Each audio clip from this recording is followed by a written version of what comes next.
Hello everyone and welcome all of you to easy electrical. তো তোমাদের আজকে একটা সেশন নিয়ে আমি এসেছি, যে সেশনে আমি তোমাদের এসএসসি বা সেলফ স্টাডি তোমরা যারা প্রিপারেশন নিচ্ছ সেই সেলফ স্টাডি প্রিপারেশনের একটা স্ট্র্যাটেজি নিয়ে তোমাদের সাথে ডিসকাস করবো। তো পুরো ভিডিওটা দেখো, তোমাদের যারা সেলফ স্টাডি করছো বা ধরো কোনো না কোনো জায়গায় প্রিপারেশন নিচ্ছ, তারা কিভাবে একা একা বাড়িতে পড়বে, তো সেই প্রসেসটা নিয়ে আমি ডিসকাশন করবো। তো এর মধ্যে দেখো কি কি পয়েন্ট আমি কভার করবো, এবং আমাদের ডিসক্রিপশন বক্সে এর আমি টাইম লাইনটাও দিয়ে দেবো, টাইম স্ট্যাম্পটা দেওয়া থাকবে। তো প্রথমত হচ্ছে বুক লিস্ট, ঠিক আছে, যে কি কি বুক তোমরা ফলো করবে এবং বিভিন্ন প্রিপারেশনের সময় আমি কি কি বুক ফলো করছি সেগুলো তোমাদের বলবো। স্টাডি রুটিন, তোমাদের কিরকম স্টাডি রুটিন ফলো করা উচিত for better performance. How to start the preparation, কি করে প্রিপারেশন শুরু করবে। How to maximise the time available, তোমার কাছে যতটুকু টাইম অ্যাভেলেবেল আছে কি করে পুরোটাকে কাজে লাগাবে। এবং একটা খুব গুরুত্বপূর্ণ পয়েন্ট আমি তোমার সাথে ডিসকাস করবো, হাউ টু রিভাইজ কোশ্চেন্স, ঠিক আছে। তো পুরো ভিডিওটা দেখো, অনেক কিছু জানার আছে। আর last but by no means least, সেটা হচ্ছে মোটিভেশন, ঠিক আছে। আমাদের তো মোটিভেশন এটা দরকার, নাহলে তো কোনো কাজ করা যায় না, তো সেইগুলো নিয়ে ডিসকাস করছি। তো প্রথমে শুরু করছি বুক লিস্ট দিয়ে। তো দেখো, তোমরা যারা মোটামুটি পড়াশোনা করেছো, ঠিক আছে, বা যারা ধরো সবে শুরু করছো, তারা ধরো সবে ডিপ্লোমা পাস করেছো বা আগে থেকে পড়াশোনা করছো, তাদের টেকনিক্যালের কিছু থিওরিটিক্যাল বুকসের নাম আমি এখানে সাজেশনের মধ্যে দিয়েছি, ঠিক আছে, এবং নন টেকনিক্যালেরও কিছু বুকসের নাম আমি সাজেশনের মধ্যে দিয়েছি। These all are theory books, ঠিক আছে। ধরো তোমার বেসিক আইডিয়াটা একটু কম আছে, তোমার জানাটা একটু কম আছে, তোমার পড়াশোনা একটু কম করা হয়েছে, সো ইন দোজ কেসেস এই বইটা তোমার দরকার আছে, ঠিক আছে। দিস ইজ ফর দোজ যারা ধরো সবে প্রিপারেশন শুরু করছে বা আইডিয়া একটু কম রাখো। তো তাদের ক্ষেত্রে দেখো, আমি মেশিনের বইয়ের নাম লিখেছি। আশফাক হোসেন স্যারের বই তোমরা কিনতে পারো, অবশ্যই কিনবে, ঠিক আছে। আশফাক হোসেন স্যারের বই ছাড়া বিকে মেহতা স্যারের বই তোমরা ফলো করতে পারো, ইজি বুকস আর দেয়ার। বিকে মেহতা স্যারের পাওয়ার সিস্টেম, বিকে মেহতা স্যারের প্রিন্সিপালস অফ ইলেকট্রনিক্স, একে সাহানি অথবা রাজপুত স্যারের তোমরা মেশিন বই, মেজারমেন্ট বই ফলো করতে পারো। এবং বিএল থেরেজা স্যারের যে থার্ড ভলিউমের ছোট চটি বইটা আছে, ওখান থেকে তুমি ইউটিএইচডি পোর্শন খানিকটা পাবে। আর এইচ পার্তাপ স্যারের বই থেকেও তোমরা এই ইউটিএইচডি পোর্শনটা ফলো করতে পারো। তো আমি যদি বলি, আর EDAC, that is electrical design estimation costing থেকে তোমাদের কোশ্চেন আছে, আর মেইনটেনেন্স টেস্টিং থেকেও কোশ্চেন আছে। টার্লভ সিং এবং এস চক্রবর্তী স্যারের বই আছে। তো তোমরা এখানে যে বইগুলোর নাম আমি বলেছি, তোমরা প্রত্যেকটা বই একটা একটা করে অ্যাটলিস্ট তোমরা পারচেজ করতে পারো। মেশিনের ক্ষেত্রে তোমরা আশফাক হোসেন স্যারের বইটা পারচেজ করতে পারো, ঠিক আছে। পাওয়ার সিস্টেমের অনলি বললে বিকে মেহতা, ইলেকট্রনিক্সের only power system by power principles of electronics by BK Mehta. মেজারমেন্টের ক্ষেত্রে তোমরা সাহানি বইটা পারচেজ করলেই হবে। ইউটিএইচডির ক্ষেত্রে এইচ পার্টনারের বইটা পারচেজ করলেই তোমাদের হয়ে যাবে। আর ইডিইসি এবং ইআইএমটির ক্ষেত্রে দুটো বই পারচেজ করতে হবে, বিকজ দুটো বইতেই তোমার বেশ কিছু কনসেপ্ট দেওয়া আছে, ঠিক আছে। সো এই বইগুলো থ্রু দিয়ে তোমরা অ্যাকচুয়ালি কি করবে, একটা ওভারঅল আইডিয়া পাবে অ্যাবাউট দা কমপ্লিট সিলেবাস, ঠিক আছে, কি তোমাদের পড়তে হবে। সেকেন্ড আসছে হচ্ছে গিয়ে নন টেক। নন টেকের ক্ষেত্রে এস্টার পাবলিকেশনের আর এস আগরওয়ালের যে বইটা আছে জিআই এর জন্য এবং রিজনিং এর জন্য, ঠিক আছে। এবং এটা ছিল জিআই রিজনিং এর জন্য। তোমরা জিএস এবং জিকে এর জন্য আমাদের লুসেন্টের যদি তোমাদের কাছে বই থেকে থাকে, তো লুসেন্টের বই থাকলে আর কেনার দরকার নেই। বা যদি লুসেন্টের বই না থাকে, তাহলে স্টাডি আইকিউ এডুকেশনের দেখবে একটা বই ওরা জিএস এ নতুন বার করেছে। তো ওটা খুব কনসাইজ ফর্মে দেওয়া রয়েছে, তো ওই বইটা ইজ আ ভেরি গুড বুক। আমি তো পড়েছি, আমি জানি ওই বইটা খুব ভালো বই। এটা ছাড়াও মেডিসি পাবলিকেশনের বই আছে, ঠিক আছে, তোমরা পারচেজ করতে পারো। তবে স্টাডি আইকিউ এডুকেশনের বইটা অনেক ভালো বই, ছোট বই, ওই 400-450 টাকা দাম। তোমরা দেখবে ফ্লিপকার্ট বা অ্যামাজনে অ্যাভেলেবেল আছে, তোমরা ওখান থেকে পারচেজ করতে পারো। তো এইগুলো হয়ে গেল থিওরি বুক, ঠিক আছে। কেন থিওরি বুকের দরকার? কারণ এখন যে সমস্ত কোশ্চেন প্যাটার্নগুলো রিসেন্টলি ডিজাইন হচ্ছে, সেই কোশ্চেন প্যাটার্নগুলোর মধ্যে একটা গুরুত্বপূর্ণ পয়েন্ট হচ্ছে, ওনারা খুব খুঁটিয়ে কোশ্চেন করছেন এবং ডিপলি অনেক টপিক থেকে কোশ্চেন আসছে, ঠিক আছে। তো এসএসসি যেই সিলেবাসটাকে মেনটেন করে আমি এগুলো বলেছি, আরো অন্যান্য যে সাবজেক্টগুলো রয়েছে যেগুলো অন্যান্য এই যেইতে আসে, সেইগুলোর জন্য অ্যাজ সাচ কিছু তোমার বই না কিনলেও চলবে। জাস্ট একটা নোট তোমরা যদি তোমাদের কাছে কোনোভাবে পেয়ে যাও, ঠিক আছে, তাহলে তোমাদের অন্য সাবজেক্টগুলোর জন্য পড়লেই হবে। বাট এই বইগুলো তোমাদের লাগবে, ঠিক আছে, দিস বুকস ইউ নিড, ঠিক আছে। কিছু কিছু কনসেপ্ট ক্ল্যারিটির জন্য এই বইগুলো তোমাদের লাগবে। নেক্সট চলে আসছি তোমার প্র্যাকটিস বুকসের জন্য। প্র্যাকটিস বুকস কোনগুলো? ধরো তোমরা কোন বইগুলো নিয়ে তোমার ধরো প্র্যাকটিস করতে থাকবে, ঠিক আছে, কোশ্চেন অ্যান্সার করতে থাকবে। এই বইগুলো হচ্ছে দুজনেরই দরকার, মানে যারা ধরো বেশ কয়েকদিন ধরে প্রিপারেশন করছো এবং যারা ধরো তোমার প্রিপারেশনে তোমার ধরো সবে শুরু করছো, ঠিক আছে। দেখবে ওয়াইসিডি পাবলিকেশনস এর দুটো ভলিউম বেরোয় তোমার, যেখানে প্রায় 25,000-এর কাছাকাছি কোশ্চেন আছে। তো সেই বইটা তোমরা আমি রেকমেন্ড করছি তোমরা ফলো করতে পারো প্র্যাকটিসের জন্য। আর নন টেকনিক্যাল ক্ষেত্রে পিনাকেল পাবলিকেশনে দেখবে SSC CHSL MTS CGL previous year papers এর একটা বই আছে, ঠিক আছে। ফর জিআই জেনারেল রিজনিংস এর জন্য আলাদা বই আছে আর স্টাডিজ এর জন্য আলাদা বই আছে, তো এটা তোমরা ফলো করতে পারো। তো এইগুলো ফলো করার পেছনে মূল কারণ হচ্ছে দেখো একটা টিসিএস প্যাটার্ন বলে একটা ব্যাপার আছে, ঠিক আছে। এই টিসিএস প্যাটার্নটা কি বলতো, যখন ধরো পরীক্ষায় যে কোশ্চেন গুলো হচ্ছে তারা কোন অর্গানাইজেশন কোশ্চেনটা সেট করছে সেই অনুযায়ী কিন্তু কারেন্টটা কোশ্চেন প্যাটার্ন নির্ভর করছে। যেমন 2020 সালে যে সিজিএ তোমার ইউপিপিসিএল তারপর এই ধরনের যে এক্সামিনেশন গুলো বাইরের স্টেটে হয়েছিল, ঠিক সেম কোশ্চেন প্যাটার্নটা টিসিএল এ ফলো করা হয়। এবার তোমার যদি এসএসসি যেই এক্সামিনেশন হয় তো সেক্ষেত্রেও যদি তারাই কোশ্চেন সেট তৈরি করে তো সেক্ষেত্রে এই ধরনের প্যাটার্ন কিন্তু ওরা ফলো করবে, ঠিক আছে। এবং পিনাকেলের যে বইটা আছে পিনাকেল পাবলিকেশনের, এখানে কিন্তু এই তোমার টিসিএস প্যাটার্নের বেশ ভালো ডিটেইলসে প্রত্যেকটা কোশ্চেন সেট দেওয়া আছে আর অ্যানসার দেওয়া আছে, ভেরি ইজি ফর প্র্যাকটিস। এবং এটা তাদের জন্যই যারা ধরো অনেকটা প্রিপারেশনে অ্যাডভান্স হয়ে রয়েছে, অনেকটা পড়াশোনা করেছে, তাদের জন্য এইগুলো, ঠিক আছে। বেসিক্যালি ওয়াইসিটি পাবলিকেশনের বুকটা আর এটা তোমাদের এই দুটো বই পারচেজ করলেই হয়ে যাবে, আর অন্য কোনো বই পারচেজ করার দরকার অ্যাজ সাচ নেই, ঠিক আছে। এবার তারপরেও তোমরা যদি ধরো ওই প্রিভিয়াস ইয়ার্স এর কোশ্চেন অনেকে ডিমান্ড করে, অনেকে প্রিভিয়াস ইয়ার কোশ্চেনের বই পড়তে চায়, তো প্রিভিয়াস ইয়ার বইগুলোর মধ্যে এস একাডেমি পাবলিকেশনের যে প্রিভিয়াস ইয়ার্স এর বইটা আছে ওই বইটা খুব ভালো বই, অনেকটা ডিটেইলে সেখানে কোশ্চেনগুলো দেওয়া আছে। আর একটা গুরুত্বপূর্ণ বিষয় হচ্ছে ওদের বইটাতে, ওই যে বইটা আছে সেখানে তোমার প্রত্যেকটা সাবজেক্ট ওয়াইজ ওরা আলাদা আলাদা করে দিয়েছে, ঠিক আছে। এবং প্রত্যেকটা সাবজেক্ট ওয়াইজ জিএস জিআই গুলোকে আলাদা আলাদা করে দেওয়ার জন্য রিভিশন করতে এবং টপিকগুলোকে ওয়ান বাই ওয়ান পড়তে খুব সুবিধা হয়। মেডিসি পাবলিকেশনে তোমার ওই পিওয়াইকিউ যেটা তোমার টেকনিক্যাল বইটা আছে সেই বইটা খুবই ভালো বই, ঠিক আছে, সবাই ওই বইটাই ফলো করে, ইভেন আমিও ওই বইটা দেখেছি, খুব ভালো বই। আচ্ছা, এবার চলে আসছি নেক্সট টপিক সম্বন্ধে, ঠিক আছে। তার এটাতে আসার আগে আমি বইয়ের ব্যাপারে একটু বলি। এই বইগুলো কেন দরকার বলতো, হার্ড কপি নট পিডিএফ, ঠিক আছে। হার্ড কপি এই জন্য দরকার, তুমি সেই বইয়ের মধ্যেই মার্কিং করবে, ঠিক আছে, এবং বইয়ের মধ্যেই সেখানে পাশে নোট লেখার চেষ্টা করবে। যেমন ফর এক্সাম্পল একটা বলি, যে কোনো বইয়ের ক্ষেত্রে তোমরা দেখবে বইয়ের সাইডে একটা তোমার ব্ল্যাঙ্ক স্পেস থাকে, দেখবে ছোট মতো এখানে তোমার লেখা রয়েছে আর এখানে ব্ল্যাঙ্ক স্পেস রয়েছে। এই যে ব্ল্যাঙ্ক স্পেসটা আছে এটাকে তোমরা পেন দিয়ে ওখানে নোট টেকিং এর কাজ করো, ঠিক আছে। এবং বইটা ইটসেলফ তুমি নোট টেকিং এর জন্য পারপাসে ইউজ করো। Do not make too much of notes, ঠিক আছে। ওইখানে ওই বইয়ের মধ্যেই তোমরা নোটগুলো করো, তাহলে ওদের তোমার রিমেম্বার করতে রিভিশন করতে অনেক সুবিধা হবে। এবার চলে আসছি সেকেন্ড পার্টে আমরা চলে আসছি স্টাডি রুটিন নিয়ে। তো স্টাডি রুটিন কিরকম হওয়া উচিত, দেখো আমি প্রথম কথাটাই জেনে লিখেছি, what suits you your schedule best. তোমার শিডিউলটা তো আমার পক্ষে জানা সম্ভব নয়, বাট এইটুকু আমি আইডিয়া করতে পারি তোমার পক্ষে যেটা সুটেবল তুমি সেটা ফলো করো, ঠিক আছে। This is the first guidance I can give you. But আমার একটা ওপিনিয়ন আছে, সেটা হচ্ছে যে টাইম ইজ এনার্জি। আমি মনে করি টাইম হচ্ছে এনার্জি। ধরো তখন আমরা ঘুম থেকে উঠি, we have the most amount of energy, এবং যত দিনটা গড়াতে থাকে তত আমাদের শরীর থেকে এনার্জিটা আস্তে আস্তে রিডিউস করতে থাকে। তো যখন আমাদের শরীরে এনার্জি বেশি সেই সময় আমাদের ম্যাক্সিমাম ওয়ার্কটা করা উচিত, মানে টাফ ওয়ার্কটা করা উচিত। ধরো তোমার টেকনিক্যাল শক্ত বলে মনে হয়, so it is better to perform those technical subjects in the morning itself, ঠিক আছে। ঘুম থেকে ওঠার পরে টেকনিক্যাল সাবজেক্টগুলো পড়ে নিন, ঠিক আছে। জিএস গুলো কম্পারেটিভলি সোজা, আমরা ক্লাস 9 10 11 12 ইতিহাস ভূগোল পড়েছি, তো সেইগুলোকে আমরা অবশ্যই রাত্রিবেলার দিকে আরামসে করতে পারি। সো এইটা time is energy is one of the মানে মোস্ট ইম্পর্টেন্ট ফ্যাক্টস, যেটা আমার মনে হয় তোমাদের সবার ফলো করা উচিত, ঠিক আছে। when you wake up you have the maximum energy, what you feel most difficult তুমি সেটা করো, ঠিক আছে। This is one advice that I can give you. আরেকটা ব্যাপার হচ্ছে যে দেখো আমি একটা শিডিউল তোমাদের মোটামুটি সাজেস্ট করছি, সেটা হচ্ছে সকালবেলা ঘুম থেকে ওঠার পর চেষ্টা করো যে টেকনিক্যাল সাবজেক্টগুলো পড়ার, যে সাবজেক্টগুলো তোমার একদমই পড়া হয়নি তুমি এখানে নন টেকনিক্যাল ইনক্লুড করতে পারো। ধরো নন টেকনিক্যালি কিছু পোর্শন তোমার একদমই ধরাছোঁয়ার বাইরে, তুমি ধরো কোনোদিন পলিটি পড়োইনি, ইকোনমি পড়োইনি, তো সেইখানে তুমি এইখানে একদম অজানা টপিকগুলোকে দিনের শুরুতে পড়তে পারো। তারপর হচ্ছে নাইটে 3 ঘন্টা জিআই এবং জিএস, তো টোটাল 6 আওয়ার্স আ ডে, ঠিক আছে। I think will be more than sufficient for your selection. এবার এই যে 3-3-6 ঘন্টা হচ্ছে, এই 3-3-6 ঘন্টাকে কিভাবে ভাগ করবে, এই 3-3-6 ঘন্টার মধ্যে 2 ঘন্টা প্র্যাকটিস, 2 ঘন্টা রিভিশন এবং 2 ঘন্টা সেলফ স্টাডি, ঠিক আছে। এইভাবে তুমি ভাগ করতে পারো।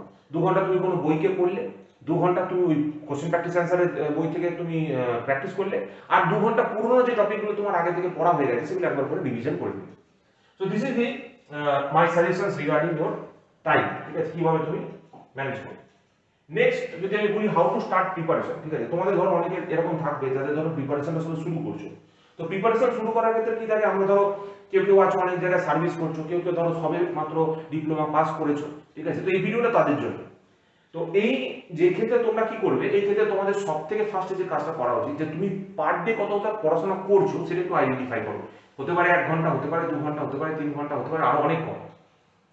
তো সেই দিক থেকে সবার ফার্স্টে খুঁজে বার করো সেই টাইম স্লটটা ইন দ্য ডে যেখানে there is nobody present to distractive, যেটা ধরো সকালবেলা ঘুম থেকে ওঠার পরই তোমার ধরো 2-3 ঘন্টা তোমার কাছে ফাঁকা সময় আছে, তারপর ধরো কোনো বাড়ির কাজ করলে বা কোনো জায়গায় অফিসে কাজে গেলে, ঠিক আছে। তো যে সময়টা তুমি পুরোপুরি একা থাকো, অন্য কেউ তোমাকে ডিস্টার্ব করার নেই, ফার্স্টে সেই স্লটটা খুঁজে বার করো। সেটা সকালবেলায় ঘুম থেকে ওঠার পর 2-3 ঘন্টা হতে পারে, রাত্রিবেলা খাওয়ার পর 2-3 ঘন্টা হতে পারে, বাদ বাকি মাঝখানে যেখানে তোমাকে ডিস্টারবেন্স আসতে পারে সেই জায়গাটাকে তুমি আইডেন্টিফাই করো first of all. So start with waking 2 hours of study and 1 hours of revision, ঠিক আছে। তুমি যখন প্রথম প্রিপারেশনটা শুরু করবে, তো সকালবেলা ঘুম থেকে উঠে প্রথমে থিওরিটিক্যাল পড়া শুরু করো, এবং 1 আওয়ার্স অফ রিভিশন আমি এখানে কেন বলেছি, তার কারণ হচ্ছে কিছু পুরোনো টপিক তোমার হয়তো একটুখানি পড়লেই কাজ মিটে যাবে, আর কিছু টপিক এমন আছে যেগুলো তুমি জানোই না। তো এই 2 hours of study is for those যেগুলো তুমি কিছুই জানো না, আর এই 1 আওয়ার হচ্ছে যেগুলো সম্বন্ধে তোমার অনেকটা আইডিয়া আছে। এবার ধরো এই যে তুমি যে শুরু করলে জার্নিটা, এই জার্নিটা তুমি 1 সপ্তাহ বা 2 সপ্তাহের জন্য চেষ্টা করো করার, মানে এই 2 ঘন্টা 1 ঘন্টা 3 ঘন্টা রেগুলার করাতে। প্রথমে বেশি এনার্জি নষ্ট করে ফেলবে না, ঠিক আছে, বিকজ আমরা এখানে যেটা করতে চাইছি that we want to build up habit, ঠিক আছে। একটা অ্যাটমিক হ্যাবিটস বলে বই আছে, ওইখানে লেখা আছে, তোমরা দেখবে যে ছোট ছোট আমরা যদি ছোট ছোট হ্যাবিটস আমরা ভাগ করে দিই, মানে ছোট ছোট পার্টে আমরা খণ্ডে যদি ভাগ করি, তাহলে একটা বড় হ্যাবিটকে আমরা তৈরি করতে পারি। তো সেই বড় হ্যাবিট মানে 6 ঘন্টার হ্যাবিটটাকে আনতে গেলে আমাকে প্রথমে এরকম 2 ঘন্টা 1 ঘন্টা 3 ঘন্টা দিয়ে শুরু করতে হবে। তো সেইটা শুরু করলাম এবং আমরা পড়াশোনাটাকে আমাদের সামনের দিকে এগিয়ে নিয়ে গেলাম। যে 1 থেকে 2 সপ্তাহ এটা আমরা প্র্যাকটিস করলাম, ঠিক আছে। 2 সপ্তাহ বাদে আমরা কি করলাম, আমরা এই পড়ার যে থিওরিটিক্যাল স্টাডি টাইমটা সেটা 2 ঘন্টার জায়গায় 3 ঘন্টা করে দিলাম, ঠিক আছে। আর 1 ঘন্টা করলাম রিভিশন, আর 1 ঘন্টা করে দিলাম তোমার প্র্যাকটিস। প্র্যাকটিস মানে আমি কি বলছি, প্র্যাকটিস মানে আমি বলছি এই প্রিভিয়াস ইয়ার কোশ্চেন ব্যাংকগুলো আছে সেখান থেকে 1 ঘন্টা প্র্যাকটিস করো, জাস্ট সিম্পলি 1 ঘন্টা।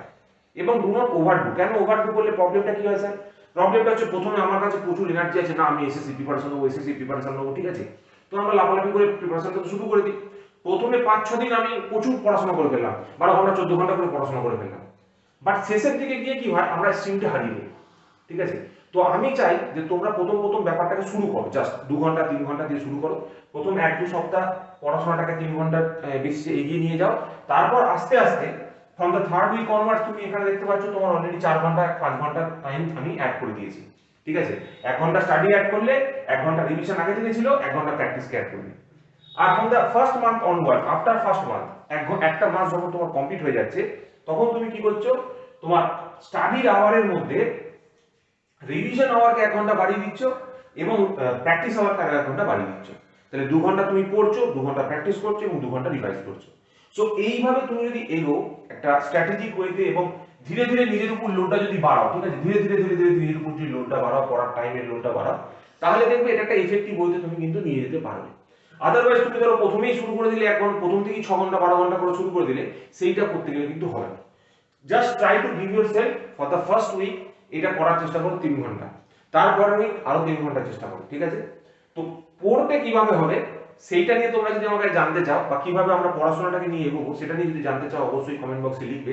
আমি হাউ টু রিড সেই নিয়ে একটা তোমাদের ভিডিও বানিয়ে দেবো, যে কিভাবে আমরা একটা বইকে শেষ করতে পারি and how effectively we can finish a topic, ঠিক আছে। কিভাবে যে টপিক ওয়াইজ স্টাডি করলে কোনো সাবজেক্টকে তাড়াতাড়ি শেষ করা যায়, এবং ইলেকট্রিক্যালের ক্ষেত্রে প্রত্যেকটা বিষয়কে কিভাবে এক জায়গায় নিয়ে আসা যায়, সেটা নিয়ে আমি তোমাদের বলবো। তো অবশ্যই কমেন্ট বক্সে জানিও, ঠিক আছে।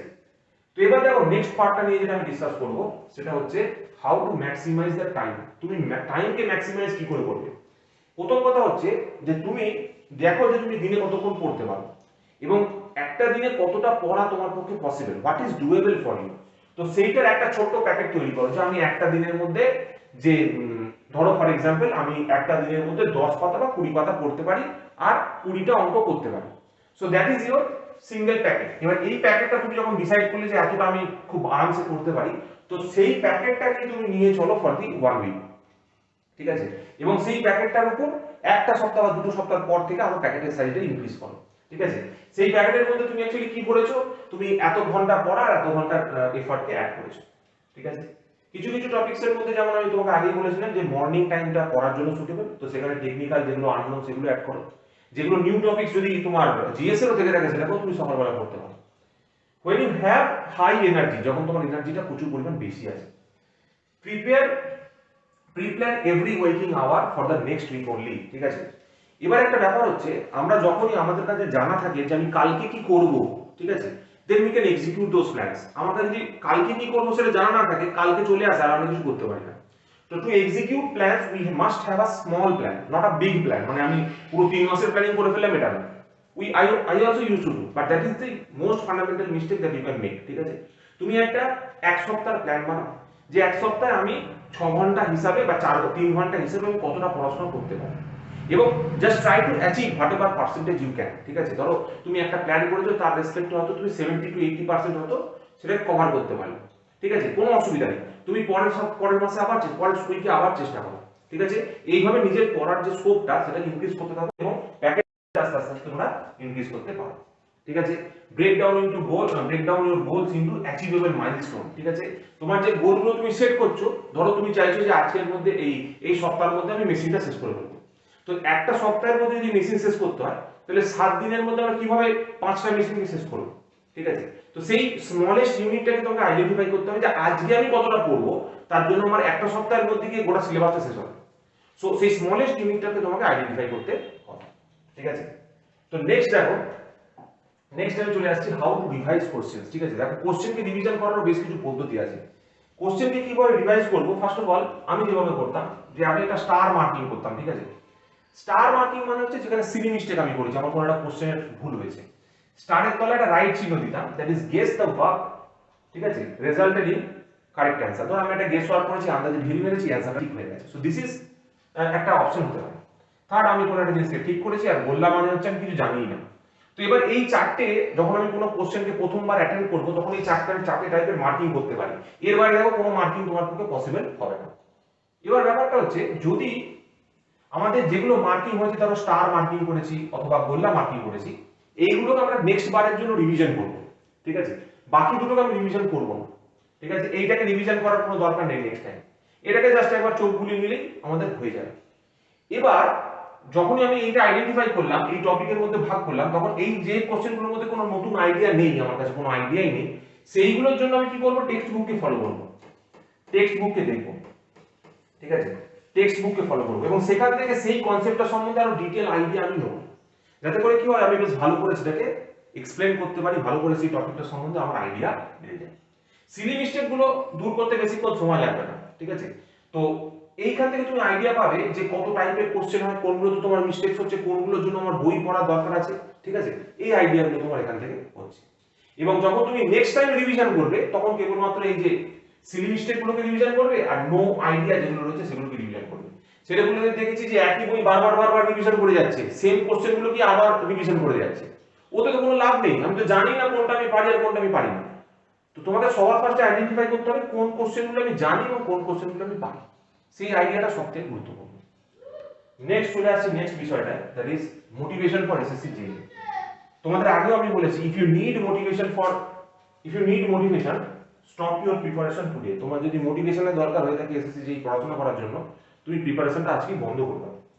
মাই motivation only will lead you nowhere. আমি যদি তোমাকে কোনোভাবে মোটিভেট করার চেষ্টা করি না, সেটা তোমাকে কোনো জায়গায় নিয়ে চলে যাবে না। তো একটা কথা আর একটা গল্প তোমাদের বলি, একটা লেখা তোমাদের বলি। দেখো লেখাটা কি রয়েছে, the fire for success must burn within you, ঠিক আছে? কোনো বিষয়ে সাকসেসফুল হওয়ার জন্য যে চাহিদাটা, যে খিদাটা, সেই খিদাটা তোমার মধ্যেই বার্ন হতে হবে। If anyone else is putting on the fire, যদি অন্য কেউ আগুনটা জ্বালায়, it means you are dead, ঠিক আছে? তার মানে হচ্ছে তুমি কিন্তু মারা গেছো, ঠিক আছে? তার মানে হচ্ছে কি, এই ঘটনা, এই কথাটার মধ্যে আমি কি বোঝাতে চাইছি, যদি আমি তোমাকে কোনোভাবে মোটিভেট করি, তার মানেটা কি? তার মানেটা একটাই, যে আমি আমার কর্মসিদ্ধির চেষ্টা করছি। আমার অনেক কোর্স আছে, আমি সেই কোর্সগুলোকে বিক্রি করে দিতে চাই তোমার কাছে, ঠিক আছে? আমার মোটিভেশন শুধুমাত্র ওইটাই, যাতে আমি আমার কোর্সটাকে বিক্রি করতে পারি, ঠিক আছে? আমি সবসময় তোমাদেরকে একটা কথাই বলি, মাই মোটিভেশন, বা যারা ধরো কোচিং এর ইন্ডাস্ট্রিতে রয়েছে, সবার মোটিভেশন একটাই, নিজের কোর্সটা যাতে চলতে থাকে। যারা আমার কাছে পড়ে তাদেরকে আমি একটা কথাই বলি, তুমি আমার কাছে 1 বছর ম্যাক্সিমাম পড়বে, ঠিক আছে? আর ম্যাক্সিমাম সেখান থেকে হয়তো 2 বছর হতে পারে, তার বেশি না, ঠিক আছে? তোমাদের যদি 2 বছরের মধ্যে সিলেকশন না হয়, পড়াশোনা ছেড়ে দাও, প্রাইভেট কোম্পানিতে চলে যাও, তোমরা জয়েন করো, নিজেদের সময়টা নষ্ট করো না, ঠিক আছে?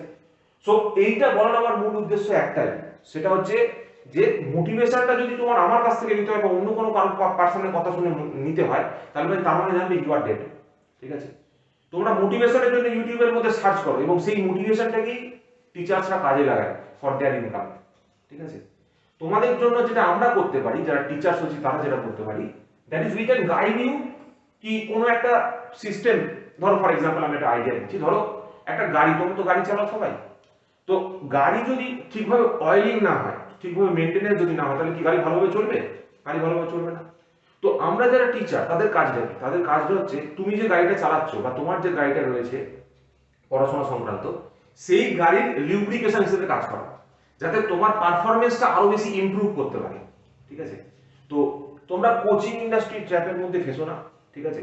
আমি তোমাদের একটাই কথাই বলবো, সেলফ স্টাডির কোনো বিকল্প হয় না। ঠিক আছে? আর 2 থেকে 3 হয়তো ম্যাক্সিমাম তুমি 2 বছর কারোর কাছে পড়লে, আমার কাছে হোক বা যার কাছে হোক তুমি পড়লে, যে কোনো জায়গায় পড়লে, পড়ার পর তুমি সেলফ স্টাডি করতে থাকো। ঠিক আছে? সেলফ স্টাডি করতে থাকো, তোমার সিলেকশন হবেই হবে। ঠিক আছে? And don't fall into this trap. ঠিক আছে? This is a trap. এবং কোচিং ইন্ডাস্ট্রি কি করছে? কোচিং ইন্ডাস্ট্রি ছেলেপুলেদের নিজেদের স্বার্থটা বজায় রাখার জন্য কন্টিনিউয়াসলি একই জিনিসের মধ্যে কন্টিনিউয়াস তোমার নানা ধরনের কোর্সেসের থ্রু দিয়ে চলেই যাচ্ছে ব্যাপারটা। দিস ইজ এন্ডলেস ফেনোমেনা এখন হয়ে গেছে। ঠিক আছে? বাট আমি তোমাদের একটা কথাই বলবো, ঠিক আছে, যে এই ফায়ারটা, মোটিভেশনের ফায়ারটা সবসময় তোমাদের ভেতরে থাকবে। ঠিক আছে? I should not be the person who is giving you the fire. ঠিক আছে? আমি তোমাকে বলতে পারি যে তোমার কি কি করা উচিত। ঠিক আছে? ভাই তুই এভাবে কর, তাহলে তোর হবে, কিন্তু তার বেলায় কিন্তু আমার কিছু করার নেই। ঠিক আছে? আলটিমেট পড়াশোনাটা তোমাকে করতে হবে, আলটিমেট পারফরমেন্সটা তোমাকে করতে হবে। ঠিক আছে? আমাদের যেমন ধরো যে সমস্ত স্টুডেন্টরা পড়াশোনা করেছিল, অনেক ভালো ভালো স্টুডেন্ট ছিল যারা তোমার আমাদের সঙ্গে পড়াশোনা করেছিল ডাব্লিউবি এসিটিসিএল, কিন্তু প্রত্যেকটা ভালো ছেলে কিন্তু সিলেকশন হয়নি। তারা হয়তো খুব ভালো অ্যান্সার করতো প্রিপারেশনের টাইম। ঠিক আছে? কিন্তু তো তারা সবাই আমাদের কাছ থেকে সিলেকশন পায়নি। আমাদের কাছ থেকে 20+ স্টুডেন্ট সিলেকশন পেয়েছে, এবং 20 জনের মধ্যে 8 জন হচ্ছে আমাদের ক্লাসরুম স্টুডেন্টস। ঠিক আছে? এবং এই ক্লাসরুম স্টুডেন্টস এর মধ্যে যারা সিলেকশন পেয়েছে, তোমরা বিশ্বাস করবে না, 9 জন স্টুডেন্টস আমাদের সিলেকশন পেয়েছে। তো তোমরা বিশ্বাস করবে না, তারা হচ্ছে তুলনামূলকভাবে সাধারণ স্টুডেন্ট, এবং আমি তাদেরকে যেটুকু পড়াশোনা করার জন্য বলেছিলাম, আমি তাদেরকে নিয়ে আসবো, তোমরা তাদের কাছ থেকে শুনবে, তারা কেবলমাত্র সেইটুকুই পড়াশোনা করেছিল। সো কতটা পড়াশোনা করা উচিত, কাকে ফলো করা উচিত বা কিভাবে করা উচিত, তার জন্য তোমার একটা গাইডের রিকোয়ারমেন্ট থাকতে পারে, নট মোর দ্যান দ্যাট। ঠিক আছে? সো এইটা বলি আমি আমাদের এই সেশনটা শেষ করলাম। ঠিক আছে? আশা করি তোমাদের এই সেশনটা ভালো লাগবে, এবং যে সেই ইম্পর্টেন্ট পয়েন্টগুলো বললাম, ঠিক আছে, সেগুলো তোমরা একটু নোট করে নেবে। ঠিক আছে? তো পড়াশোনা করতে থাকো, সেলফ স্টাডির কোনো বিকল্প হয় না, এবং যে কোনো পার্সন যে সেলফ স্টাডি করছে সে কিন্তু যে কোনো এক্সামিনেশনকে কোয়ালিফাই করতে পারে। ঠিক আছে? So wish you all the very best. পড়াশোনা করতে থাকো, হ্যাপি লার্নিং। Thank you.